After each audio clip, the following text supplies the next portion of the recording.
The story of Nirvana begins not under the bright lights of global stages, but in the dreary, rain-soaked logging town of Aberdeen, Washington. It was here, amidst the quiet desperation and limited prospects of the American Pacific Northwest, that two young men, Kurt Cobain and Chris Novoselic, found a shared escape in the raw, unapologetic energy of punk rock. Bonding over a mutual love for bands like the Melvins, Black Flag, and the burgeoning local scene, they decided to form a band in 1987. This musical partnership would, in just a few short years, fundamentally alter the landscape of popular music, though its initial stages were marked by a humble and almost chaotic evolution. Their early days were a whirlwind of experimentation, not just with their sound, but also with their identity. The band cycled through a series of drummers and a comical list of potential names, including Skid Row, Pencap Chew, and Ted Ed Fred, before finally settling on Nirvana. Cobain felt the name represented something beyond the anger and aggression of punk. It was, in his words, an escape from the painful, mundane world. With Cobain on guitar and vocals and Novoselic on bass, they began honing a sound that fused the heaviness of classic rock with the ferocious simplicity of punk, all underpinned by Cobain's innate gift for melody. Their first single, a cover of shocking blues Love Buzz, released in 1988, was a tantalizing glimpse of the sonic force they were becoming. The final, crucial piece of the puzzle clicked into place in 1990. After a succession of drummers who couldn't quite match the power and precision Cobain and Novoselic were looking for, they were introduced to a musician from Washington, D.C., named Dave Grohl. Grohl's drumming was a revelation, a thunderous, dynamic, and musically intelligent force that immediately elevated the band's sound. His arrival solidified the classic and most famous lineup of Nirvana. The chemistry between the three was instant and undeniable. Grohl didn't just keep the beat. He became a third melodic instrument, driving the songs forward with an intensity that perfectly complemented Cobain's visceral guitar riffs and Novoselic's solid foundational bass lines. With this definitive lineup, Nirvana was poised for something extraordinary. They were no longer just another band from the burgeoning Seattle grunge scene. They were its standard-bearers in waiting. The combined talents of Cobain, Novoselic, and Grohl created a sound that was at once abrasive and beautiful, chaotic and controlled.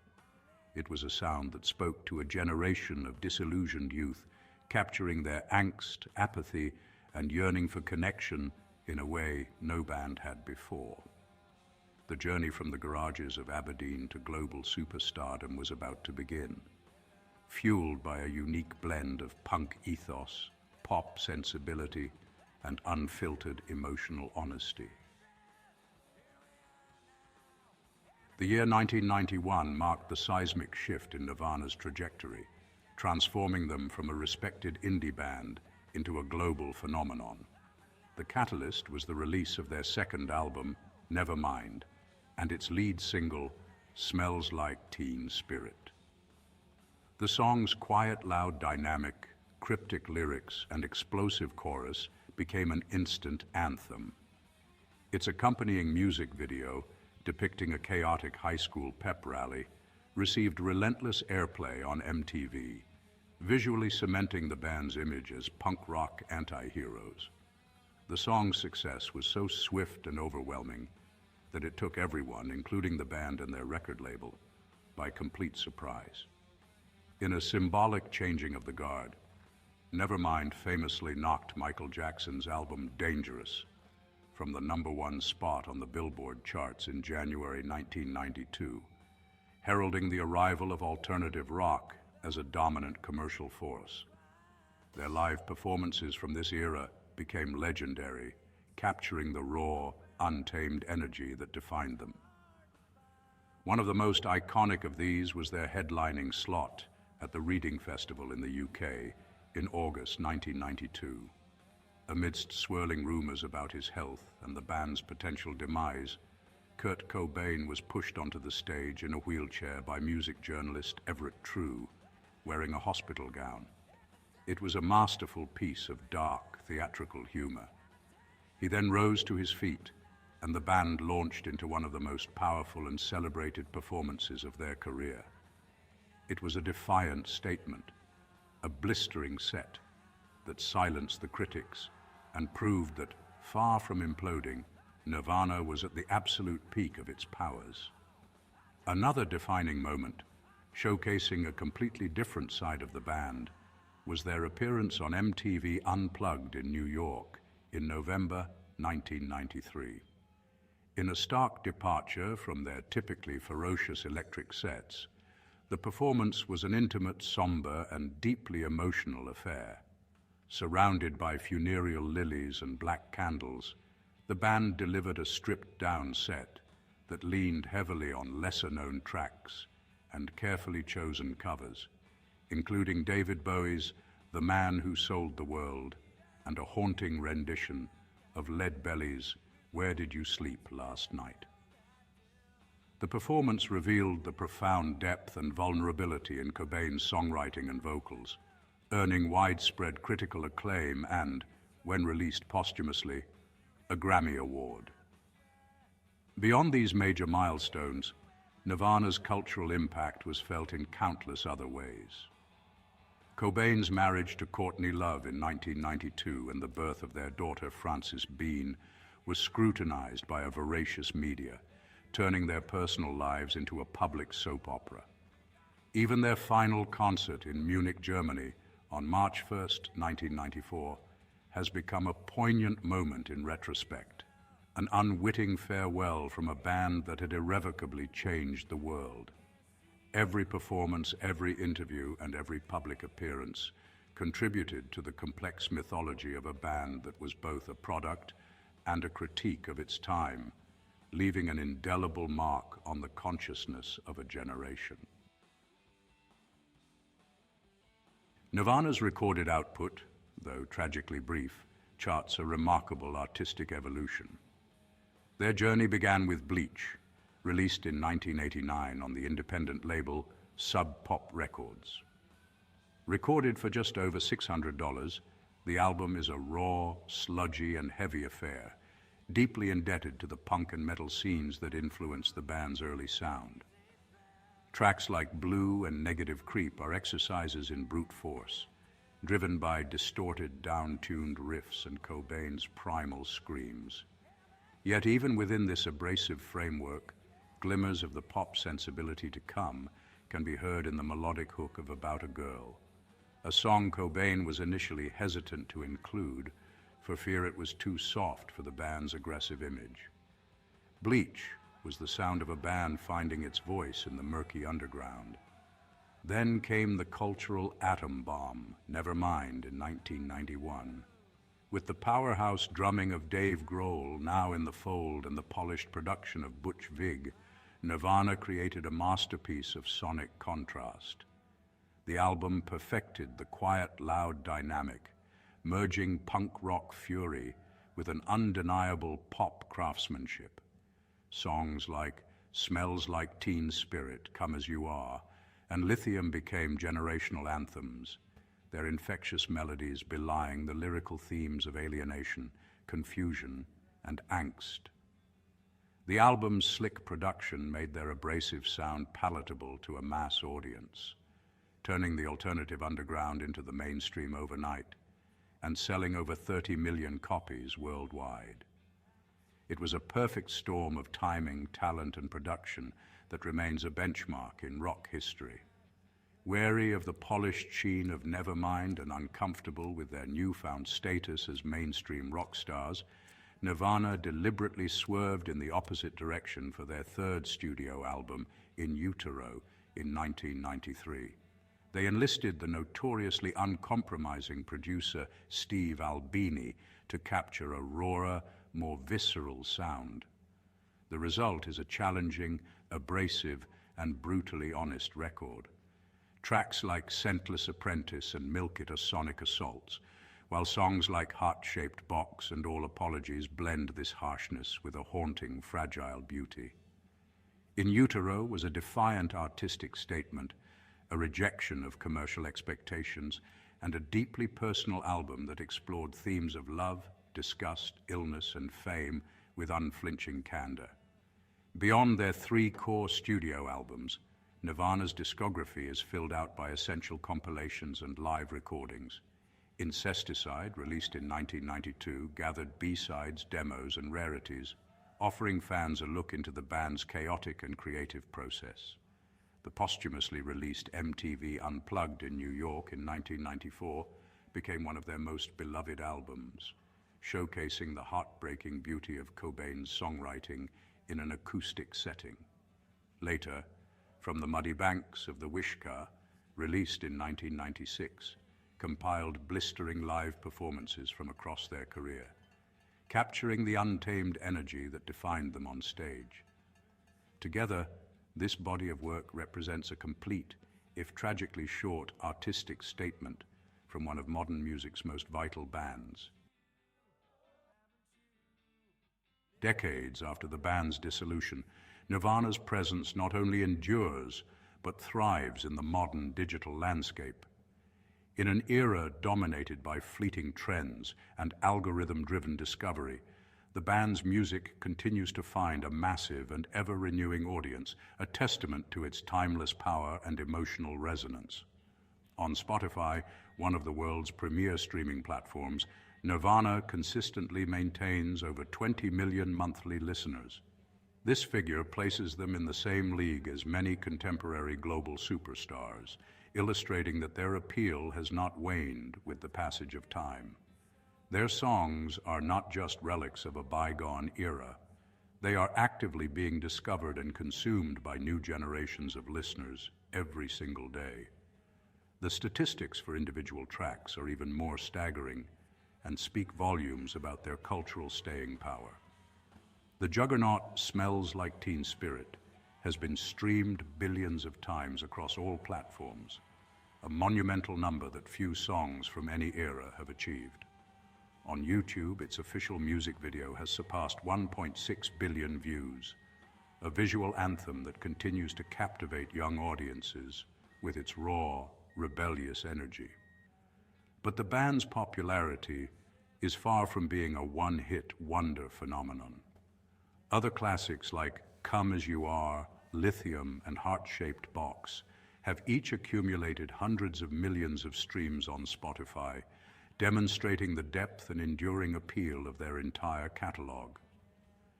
YouTube serves as a vital digital archive, preserving and disseminating the band's legendary live performances. Official uploads of their sets from Reading Festival and MTV Unplugged have garnered tens of millions of views, allowing fans who were not even alive during the band's heyday to experience their captivating stage presence. These videos are not passive historical documents. They are active cultural touchstones with comment sections filled with discussions from fans of all ages, sharing personal connections to the music and debating its meaning. The platform has ensured that the visceral experience of a Nirvana show remains accessible, preventing their legacy from being confined to just studio recordings. This sustained relevance is also perpetuated by the countless artists who continue to cite Nirvana as a primary influence. Covers of their songs frequently go viral, and their music is a constant presence in films, television shows, and video games, introducing them to new and diverse audiences. The band's iconic smiley face logo is a ubiquitous piece of merchandise, worn by teenagers who may have discovered the band through a TikTok video or a parent's old CD collection. In the digital age, Nirvana is not a memory. It is a living, breathing entity, its music echoing as powerfully today as it did in the early 1990s, proving that true artistry is immune to the passage of time. Kurt Cobain's sound was as distinctive as his voice, a chaotic yet melodic squall built upon a foundation of specific, often modified, and sometimes cheap equipment. He famously championed pawn-shop guitars, really avoiding the expensive, high-end models favored by many rock gods of the era. His most iconic instruments were Fender models, especially the Jaguar and the Mustang. He loved these guitars for their shorter scale length, which suited his smaller frame, and their unique, slightly off-kilter design. His 1969 Lake Placid blue Fender Mustang, used extensively during the tour, became pretty much synonymous with his image. These guitars weren't precious relics to him. They were tools, frequently battered, smashed, and rebuilt, just totally embodying the punk rock ethos of function over form. The heart of his distorted tone came from a surprisingly simple and accessible source, a Boss DS1 distortion pedal. This bright orange stomp box was a staple on his pedalboard throughout the band's early career, responsible for that gritty, high-gain crunch on and much of. Later on, he added a Boss DS2 turbo distortion, which offered a more aggressive and scooped mid-range sound. Another crucial element of his sound was the Electro-Harmonix small clone chorus pedal. This effect created that watery, shimmering guitar tone you hear on the verses of Smells Like Teen Spirit and the haunting intro to Come As You Are, a signature sound that has been emulated by countless guitarists ever since. For amplification, Cobain's preferences evolved, but he often relied on a combination of amplifiers to achieve his desired tone. In the early days, he used various solid-state amps, but as the band's success grew, he favored the powerful and clean tones of a Fender Twin Reverb. He would often pair this with a Mesa Boogie Studio preamp to generate the initial distorted signal, running the preamp into the Fender's power section. This setup allowed him to achieve a sound that was both punishingly loud and articulate, capable of cutting through the thunderous rhythm section of Novoselic and Grohl. The combination of these specific guitars, pedals, and amps was integral to the sonic identity of Nirvana. In the years since his death, Cobain's instruments have become some of the most sought-after and valuable pieces of music memorabilia in history. The mythology surrounding him has imbued these objects with incredible cultural and financial worth. In 2020, his 1959 Martin D18E acoustic electric guitar, played during the legendary performance, was sold at auction for a staggering $6 million, setting a world record for the most expensive guitar ever sold. His Skystang One Fender Mustang fetched over $4.5 million. Even his smashed Fenders and effects pedals have sold for hundreds of thousands of dollars, tangible relics of a musician whose influence and mystique have only grown over time. The final weeks of Kurt Cobain's life were a tragic spiral marked by declining health, professional pressures, and personal turmoil. The beginning of the end can really be traced to the band's European tour in early 1994. On March 1st, Nirvana played what would be their final concert in Munich, Germany. Cobain was suffering from severe bronchitis and laryngitis, and the show was cut short. The rest of the tour was subsequently cancelled. Days later, on March 4th in Rome, Cobain was hospitalized after an overdose on a combination of champagne and Rohypnol. While this was publicly explained as an accident, it was a deeply alarming incident that many close to him viewed as a cry for help or a potential planned unalivement attempt. Following his return to Seattle, his state of mind continued to deteriorate. His family and friends, increasingly concerned by his escalating heroin use and deepening depression, staged an intervention in late March. The intervention was partially successful, and Cobain agreed to enter a rehabilitation program. On March 30th, just before flying to Los Angeles for treatment, Cobain visited a friend and purchased a 20-gauge shotgun, a detail that would become chillingly significant. He checked into the Exodus Recovery Center in Los Angeles on the same day, but his stay was brief. After just 2 days, on the evening of April 1st, he scaled a wall and fled the facility, taking a flight back to Seattle. The days following his escape from rehab are shrouded in confusion, as those closest to him struggled to locate him. He was reportedly spotted in various places around Seattle, but largely remained out of contact. His wife, Courtney Love, hired a private investigator, Tom Grant, to find him. His mother, Wendy O'Connor, filed a missing persons report. For several days, no one knew exactly where he was. The tragic truth was that he had returned to his large home on Lake Washington Boulevard. It was there, in the greenhouse situated above the garage, that he would spend his final hours alone. The search came to a devastating end on the morning of April 8, 1994.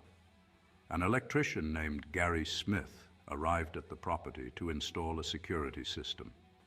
When he couldn't get an answer at the door, he looked into the greenhouse and saw what he initially thought was a mannequin lying on the floor. Upon closer inspection, he realized it was a body and saw a shotgun pointed towards the chin. He immediately called the police. Authorities arrived to find the body of Kurt Cobain, who, according to the subsequent coroner's report, had been deceased for 3 days, having died by planned unalivement on April 5th at the age of 27. Upon securing the scene in the greenhouse, law enforcement and medical examiners began the grim task of piecing together the evidence of Kurt Cobain's death. The initial findings at the scene pointed overwhelmingly towards a planned unalivement. Cobain was found with the 20-gauge shotgun he had purchased days earlier resting on his chest, pointed at his head. A single fatal gunshot wound was immediately apparent. Nearby, investigators discovered what was clearly a planned unalivement note, penned in red ink and stuck into a planter with a pen. The note was addressed to his childhood imaginary friend Boda and expressed his feelings of disillusionment with music, his struggles with fame, and his deep love for his wife and daughter. Further evidence collected at the scene corroborated the conclusion of a self-inflicted death. A box of shotgun shells was found near Cobain's body, with one spent casing on the floor. Also present was a heroin kit, a box containing a spoon with residue, needles, and other paraphernalia, indicating recent drug use. Cobain's wallet was found open on the floor, with his Washington driver's license displayed, which some have interpreted as an effort to aid in the identification of his body. He was still wearing the plastic wristband from the Exodus Recovery Center, a stark reminder of his recent failed attempt at rehabilitation. Every piece of physical evidence pointed toward a deliberate final act. The subsequent autopsy and toxicology reports provided definitive medical confirmation. The King County Medical Examiner's Office conducted a thorough examination, and the official cause of death was recorded as a self-inflicted shotgun wound to the head, classified as a planned unalivement. The toxicology analysis revealed a very high concentration of heroin in Cobain's bloodstream, along with traces of diazepam or Valium. The level of heroin was determined to be at a lethal concentration, 3 times the average fatal dose, even for a heavy, tolerant user. This finding indicated that Cobain would have been almost immediately incapacitated after injecting the drug just before he discharged the shotgun. Based on the totality of the evidence, the position of the body and the weapon, the presence and content of the planned unalivement note, the heroin paraphernalia, and the conclusive findings of the autopsy and toxicology reports, the Seattle Police Department and the King County Medical Examiner officially and unequivocally ruled the death a planned unalivement. The case was formally closed. Despite the clarity of the official investigation and the mountain of corroborating evidence, the shocking nature of his death and his iconic status would soon give rise to a host of alternative theories. But for law enforcement and medical professionals, the conclusion was, and remains, unambiguous. In the immediate aftermath of Kurt Cobain's death, and in the decades since, a persistent current of speculation and conspiracy has swirled around the official ruling of planned unalivement. The sheer tragedy and the abrupt end of such a vital artist were difficult for many fans to accept, creating fertile ground for alternative theories to take root. The most prominent of these theories posits that Cobain was murdered. Proponents of this view often point to the private investigator Tom Grant, who was hired by Courtney Love to find Cobain in his final days. Grant quickly became a vocal critic of the official investigation and has spent years arguing that foul play was involved. One of the central arguments made by those who question the planned unalivement ruling revolves around the toxicology report. They contend that the level of heroin in Cobain's system was so astronomically high that he would have been instantly incapacitated, making it physically impossible for him to have then picked up a shotgun, aimed it, and pulled the trigger. This so-called incapacitation theory suggests that he must have been injected with the fatal dose by another person. However, medical experts and coroners have repeatedly countered this argument, explaining that an individual's tolerance plays a massive role and that it is not unheard of for chronic, high-dose users to be able to perform a final act before succumbing to an overdose. The planned unalivement note has also been a major point of contention. Conspiracy theorists, led by Grant, have long argued that only the final few lines of the note, which have a distinctly different tone and seem to address his wife and daughter directly, were written in Cobain's hand. They suggest the main body of the text was forged by another party to look like a planned unalivement note, when it was actually a letter announcing his intention to leave the music business and his family. However, multiple handwriting analysis experts consulted over the years have overwhelmingly concluded that the entire note was written by Cobain, attributing any variations in the script to his emotional state and drug intoxication. Despite the persistent efforts of theorists and the airing of documentaries like Kurt and Courtney and Soaked in Bleach, no credible, verifiable evidence has ever been presented to law enforcement that would warrant reopening the case. The Seattle Police Department has re-examined the files multiple times over the years, most notably around the 20th anniversary of his death in 2014, and each time they have reaffirmed the original conclusion. While the questions and alternative narratives provide an endless source of fascination and debate for the public, they remain firmly in the realm of speculation, unsubstantiated by the official facts of the case. Even 3 decades after the fact, the circumstances surrounding Kurt Cobain's death continue to be a subject of intense scrutiny and re-examination, both by independent researchers and in the court of public opinion. While official law enforcement channels consider the case definitively closed, new analyses and reports periodically emerge, seeking to shed new light on the tragedy. In February 2026, an independent report co-authored by forensic specialist Brian Burnett and researcher Michelle Wilkins gained significant media attention. This report did not present new physical evidence, but instead offered a new interpretation of the existing crime scene and autopsy findings, arguing that the scene was staged to look like a planned unalivement. The Burnett-Wilkins report highlighted several points they believe are inconsistent with the official narrative. They argued that the heroin kit was found too neatly arranged for someone in the throes of a massive overdose, and that the lack of significant blood spatter on Cobain's hand or the shotgun was suspicious. The report also claimed that certain types of organ damage noted in the original autopsy were more consistent with a primary overdose death rather than a gunshot.